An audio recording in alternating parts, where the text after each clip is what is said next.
Bienvenue sur les petites histoires de la biodiversité, une réalisation de l'association Humanité et Biodiversité, avec le soutien financier de l'Office français de la biodiversité, pour connaître tous les secrets de ce qui constitue le vivant. Bonne écoute!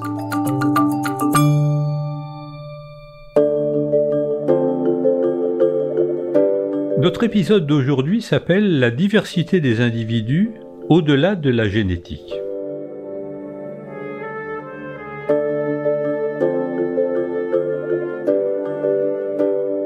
Dans l'épisode précédent, nous avons vu comment la diversité génétique entre les individus d'une même espèce avait été reconnue peu à peu comme une dimension majeure de la biodiversité, en particulier parce qu'elle permet l'évolution des espèces. Mais cette diversité entre individus résulte de bien d'autres phénomènes qui vont venir s'ajouter à cette diversité génétique et que je vous propose maintenant de découvrir. En effet, le milieu de vie au sens large, la température, plus globalement le climat, l'alimentation, les relations sociales avec d'autres individus de la même espèce ou avec d'autres espèces vont aussi modeler les caractères d'un individu. Pour illustrer ce point, je vous propose l'exemple du sexe des poissons ou des reptiles.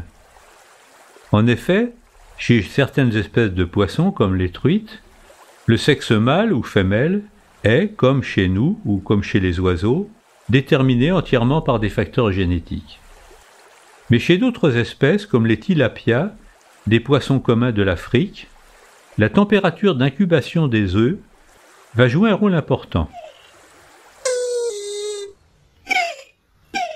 Des températures élevées conduisent à un excédent d'individus mâles. On observe le même phénomène chez certaines tortues marines, mais dans ce cas, l'élévation de température conduit à un excédent de femelles.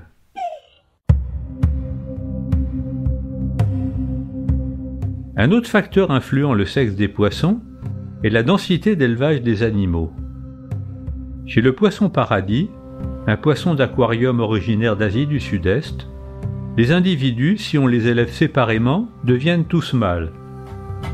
Alors que, s'ils sont élevés en groupe, on observera d'autant plus de femelles que la densité d'élevage sera élevée.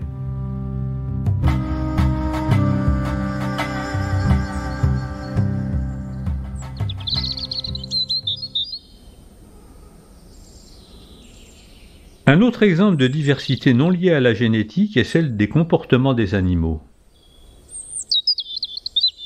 Le chant des oiseaux nous fournit un exemple. Si l'on élève des oiseaux sans qu'ils puissent entendre le chant de leurs congénères, ils auront un répertoire vocal beaucoup moins riche. Cet apprentissage a une conséquence importante pour la préservation d'espèces menacées. Comme chez les humains, il existe chez les oiseaux des dialectes locaux, ce qui veut dire qu'un oiseau introduit dans une autre population de son espèce pourra être reconnu comme étranger et éventuellement rejeté.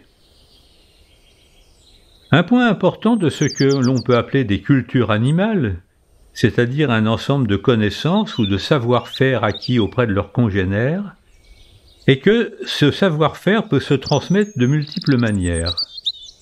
Tout d'abord, chez les mammifères, des mères à leurs enfants.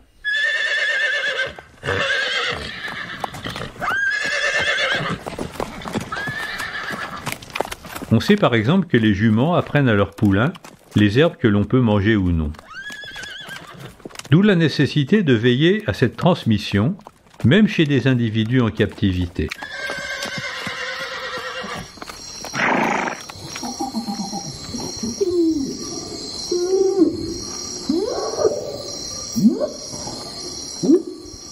Le problème se pose par exemple pour les orang-outans dans les zoos. Dans leur habitat naturel, les orang-outans créent chaque soir dans les arbres des nids complexes, faits de branches et de feuilles, où ils se reposent et dorment. Les jeunes apprennent à faire ces nids en observant leur mère, mais les zoos sont souvent amenés à recueillir des orphelins, c'est-à-dire des animaux dont la mère a été tuée, et si l'on veut envisager de réintroduire ces individus dans la nature, ce sont les soigneurs qui doivent assurer cette transmission du savoir-faire des orang-outans en forêt.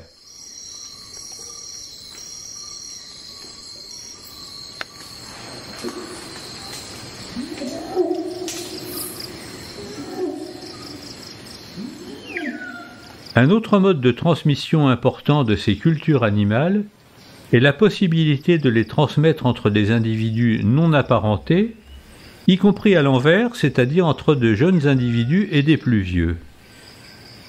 Un exemple célèbre est celle d'une colonie de macaques implantée sur une île du Japon. En 1953, on a observé une jeune femelle qui trempait dans l'eau de mer les patates douces qu'elle avait ramassées pour enlever le sable. 10 ans plus tard, la plupart des membres de la colonie avaient adopté cette innovation, les plus vieux étant d'ailleurs les plus réticents.